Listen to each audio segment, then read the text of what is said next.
বেটা, যে কর্মগুলো করেছিস তার কিছু দিনই তোদের ফল ভোগ করতে হচ্ছে।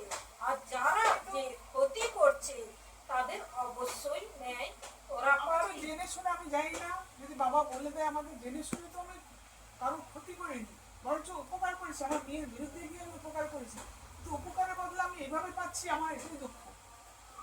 তাহলে উপকার করা ওটা মনে কর না কোনো একটা অ্যাক্সিডেন্ট, ওগুলো মনে রাখিস না, দুঃখও পাবি না। যা হচ্ছে তার প্রতিঘাত চলছে, আর যেটা হচ্ছে ভালোর জন্যেই হচ্ছে। পরপর সব কেটে বেরিয়ে যাবে। আপন জনরা অনেকদিন আগে তোদের 16 প্রয়োজন দুবার পুরো পরিকল্পনা করেছিল, কিন্তু ওটা দিতে পারেনি, কিন্তু মুনিনের কাছে গিয়েও অপঘাত মৃত্যু দাবি করেছিল। কিন্তু স্বামী ছাড়া আমার এরকম জীবন যেন আমিও চাই না। আমি শুধু ন্যায় চাই। ন্যায় অবশ্যই পাবি, ততদিন তোরা ঠিক স্টিল হয়ে থাকবি, যেটা চাইছিস পাবি। কিন্তু সবাই তো আমাদেরকে ক্ষতি করতে দ্বিধা করছে না, ছাড়ছে না।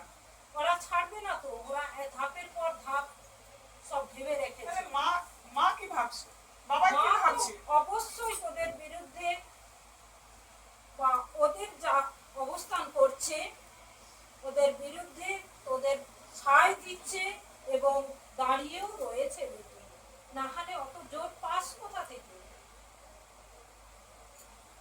মায়ের কৃপা এবং আশীর্বাদ আছে বলে তোরা এখনো পর্যন্ত ঠিক আছিস।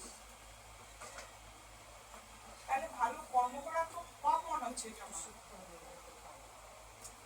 কর্ম যেমন ভালো করবি তেমনি ফল পাবি, কিন্তু ফল তো উল্টো পাচ্ছি। ওটা উল্টো করে চোখের দৃষ্টিতে তোরা দেখতে পাচ্ছিস না বলে তাই মনে হচ্ছে উল্টো, কিন্তু ফল অবশ্যই ভালো পাচ্ছি।